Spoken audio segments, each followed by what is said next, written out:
बच्चों, कैसे हो आप सब लोग। स्वागत है आपका इस वीडियो के अंदर। आज इस वीडियो के अंदर हम डिसोल्यूशन ऑफ अ पार्टनरशिप को पढ़ने वाले हैं एंड इस ब्रांड न्यू चैप्टर को स्टार्ट करने वाले हैं। तो बच्चों, बिना किसी देरी के जल्दी से हम इस चैप्टर को स्टार्ट करते हैं।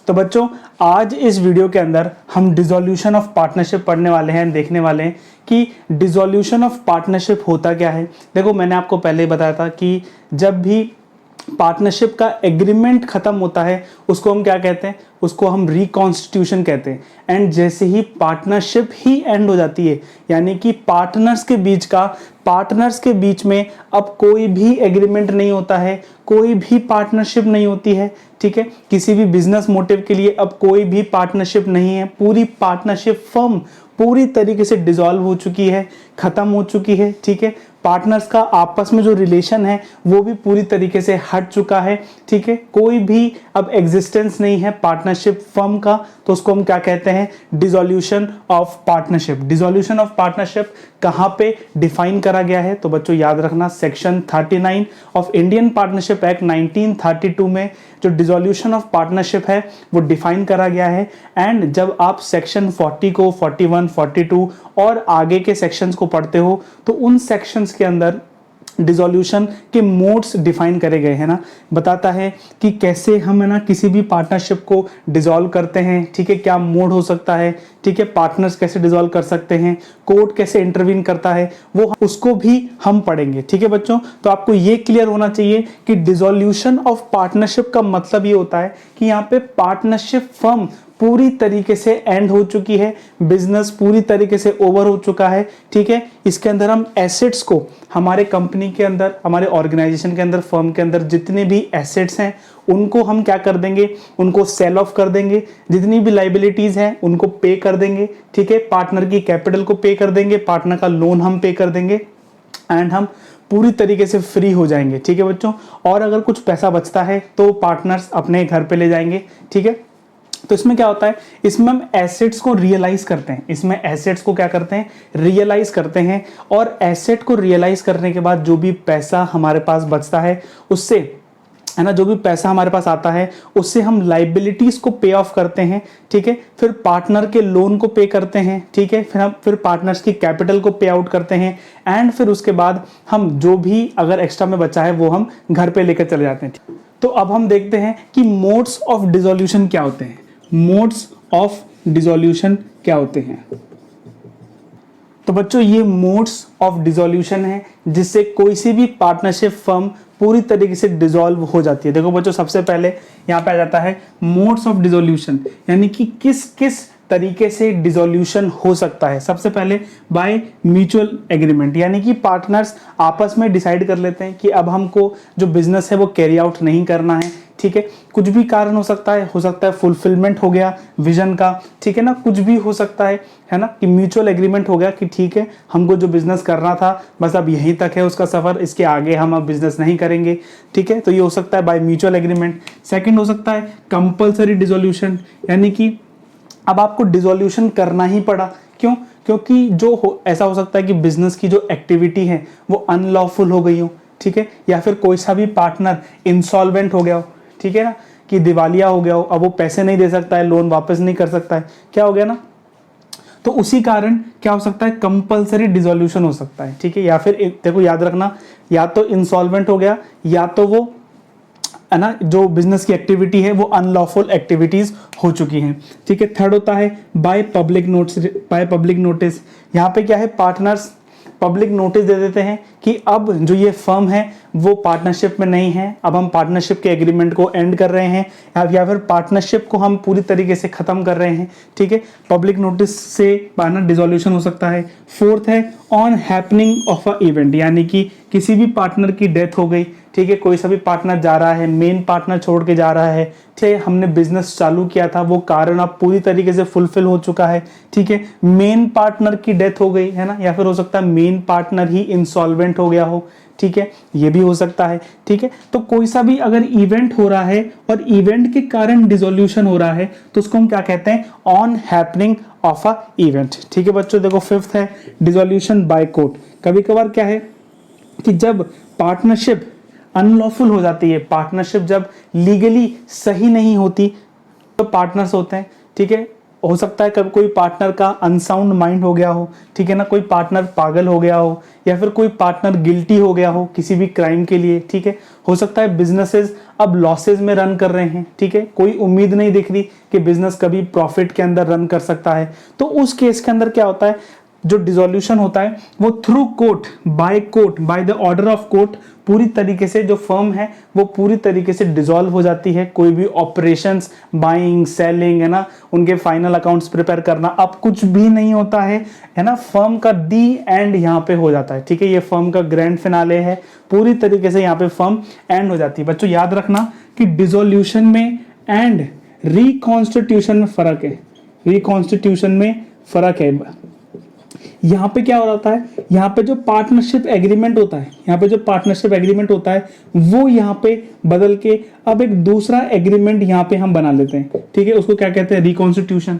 लेकिन डिसोल्यूशन के अंदर तो हम पूरे पार्टनरशिप को ही एंड कर रहे हैं। यहाँ पे देखो क्या होता है, मुझे बताओ, एबीसी पार्टनर्स हैं, एबीसी पार्टनर से बी चला गया, तो अब ए एंड सी के बीच में न्यू एग्रीमेंट इस्टेब्लिश हो जाएगा, एंड जो भी बिजनेस के ऑपरेशंस होंगे, जो भी बाइंग सेलिंग फाइनल अकाउंट्स बनाना होगा, वो कैसे होगा, इस न्यू एग्रीमेंट के तहत वो सारी चीजें करी जाएंगी। लेकिन यहाँ पर क्या हो रहा है, यहाँ पे कोई जारा वारा नहीं है, लेकिन यहाँ पे ये पूरी पार्टनरशिप ही एंड हो गई, तो कोई भी इनके बीच में अब एग्रीमेंट नहीं है, कोई भी इनका रिलेशन नहीं है, ठीक है, पूरी फर्म ही डिसॉल्व हो चुकी है, ठीक है। यहाँ पे कोई रिलेशन नहीं है, कोई भी एक्टिविटीज यहाँ पे परफॉर्म करी नहीं जाएंगी, ठीक है बच्चों। देखो हम इसके अंदर, इस चैप्टर के अंदर पढ़ने क्या वाले हैं वो एक बार कंटेंट हम देख लेते हैं।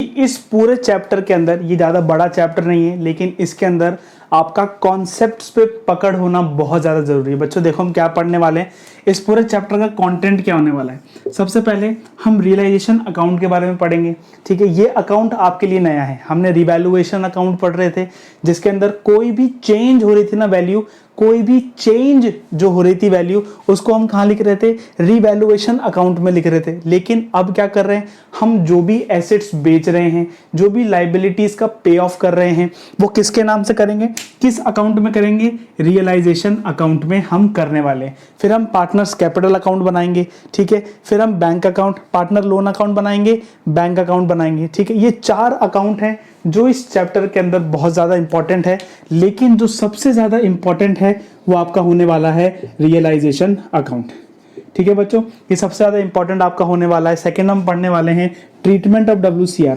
ठीक है, ये WCR का ट्रीटमेंट हम देखने वाले हैं। आपने एडमिशन, रिटायरमेंट, ठीक है, डेथ ऑफ अ पार्टनर, इन सब चैप्टर्स के अंदर WCR का ट्रीटमेंट देख लिया है। इसमें हम थोड़ा एक न्यू पर्सपेक्टिव से, एक न्यू तरीके से हम WCR का ट्रीटमेंट देखेंगे। हम देखेंगे रियलाइजेशन एक्सपेंसेस क्या होते हैं, ठीक है, हम देखेंगे जनरल एंट्रीज रियलाइजेशन अकाउंट की एंड रियलाइजेशन एक्सपेंस की, डिसोल्यूशन एक्सपेंस की जनरल एंट्री हम देखने वाले हैं। देखो बच्चों याद रखना, कभी भी कोई सी भी फर्म अगर डिसॉल्व हो रही है ना, तो सबसे पहले हम क्या करेंगे, सबसे पहले हम एसेट्स रियलाइज करेंगे। सबसे पहले हम क्या करेंगे, एसेट्स रियलाइज करेंगे। सेकंड, हम सबसे पहले कि देखो क्या कर रहे हैं, हम सबसे पहले जितने भी हमारे एसेट्स हैं ना, जो भी हमारे पास एसेट्स हैं उनको हम बेच रहे हैं। बेचकर क्या होगा, हमारे पास पैसा आएगा और उस पैसे से हम लाइबिलिटी पे ऑफ करेंगे, हम लाइबिलिटी पे ऑफ करेंगे। और सबसे पहले कौन सी लाइबिलिटी पे ऑफ करेंगे, पहले सबसे पहले आउटसाइडर्स लाइबिलिटी हम पे ऑफ करेंगे। थर्ड हम क्या करेंगे, लाइबिलिटी पे ऑफ करेंगे किसकी, कोई भी पार्टनर्स की, या फिर पार्टनर लोन हम पे करेंगे, ठीक है। पार्टनर्स लोन जैसे ही आपने पे कर दिया, उसके बाद हम पार्टनर की कैपिटल उसको वापस देंगे। पार्टनर की कैपिटल, पार्टनर जो कैपिटल हमारे बिजनेस में लगा रखा है, उन पार्टनर्स को उनकी कैपिटल हम वापस देंगे। और अगर कुछ भी प्रॉफिट होता है, अगर कुछ भी रह जाता है हमारे पास प्रॉफिट, तो जो पार्टनर्स हैं वो उनको ले लेंगे, उनको बांट लेंगे, ठीक है बच्चों।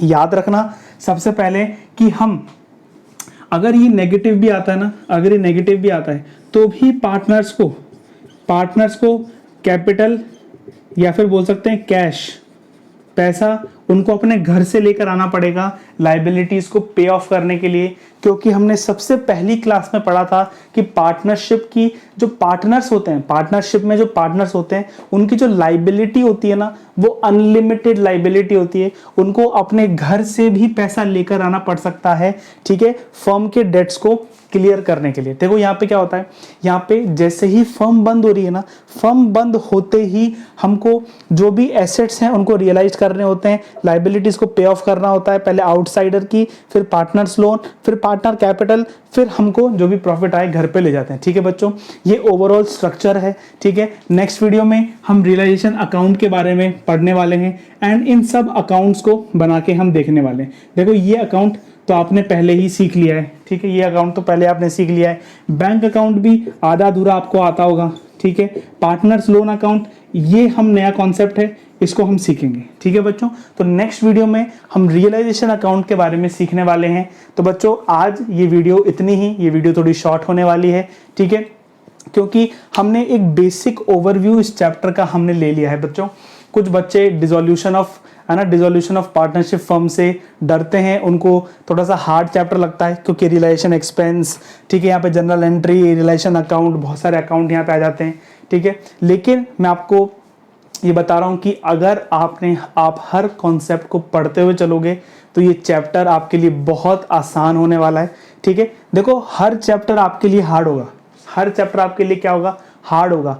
किन बच्चों के लिए हार्ड होगा, उन्हीं बच्चों के लिए हार्ड होगा, ठीक है, जो सोच के बैठे हैं कि ठीक है हम एंड में, ठीक है, 5-7 दिन बचेंगे, 5-7 दिन में हम पूरी अकाउंट्स निपटा देंगे। ऐसा नहीं होने वाला है। अकाउंट्स की 3 बुक है बच्चों, ठीक है, और टोटल अगर मैं बता के चलूँ ना तो करीबन 500-600 सॉल्व्ड एग्जाम्पल्स हैं जो आपको करने पड़ सकते हैं। ठीक है, 7-8 दिन के अंदर ऐसा नहीं चलेगा। तो आपको हर एक कॉन्सेप्ट को समझते हुए चलो। कुछ भी अगर समझ नहीं आ रहा है तो गूगल आपके पास है, चैट जीपीटी आपके पास है, ठीक है, उन पर सर्च करो। अगर आपको कोई सी भी लैंग्वेज, बुक की लैंग्वेज समझ में नहीं आती, चैट जीपीटी पे उसको सर्च करो, ठीक है, चैट जीपीटी पे आप सर्च कर सकते हो। ठीक है, कोई भी आपको कुछ भी अगर आपको डाउट है तो आप चैट जीपीटी पे जाके और भी जेमिनाई पे जाके, ठीक है ना, बहुत सारे एआई मॉडल्स हैं उन पे जाके आप सर्च कर सकते हो, जिससे क्या होगा कि आपको वो लेमैन लैंग्वेज में उन्हीं कॉन्सेप्ट्स को बहुत अच्छी तरीके से आपको समझा देगा। ठीक है बच्चों, तो ऐसे आप करो, है ना, एआई को आप यूज़ करो, आर्टिफिशियल इंटेलिजेंस का फ़ायदा उठाओ आपके क्लास 12th में, आपके क्लास 12th की पढ़ाई में। ठीक है बच्चों, तो आज के लिए बस इतना ही। हमने कंटेंट पे बात करी, मोड्स ऑफ डिसोल्यूशन के ऊपर बात करी। याद रखना कि डिसोल्यूशन ऑफ पार्टनरशिप कहाँ पे स्टेटेड है, section 39 of Indian partnership act 1932। ठीक है बच्चों, तो मिलते हैं हम नेक्स्ट वीडियो के अंदर, जिसके अंदर हम फर्स्ट पार्ट करने वाले हैं, रिलेशन अकाउंट देखेंगे, पार्टनर्स कैपिटल देखेंगे, बैंक अकाउंट देखेंगे और पार्टनर्स लोन अकाउंट हम कोई और वीडियो में देखेंगे। ठीक है बच्चों, तो ये तीनों अकाउंट पे हमारा फोकस रहने वाला है। तो मिलते हैं हम नेक्स्ट वीडियो में। Till then goodbye, take care, thank you बच्चों।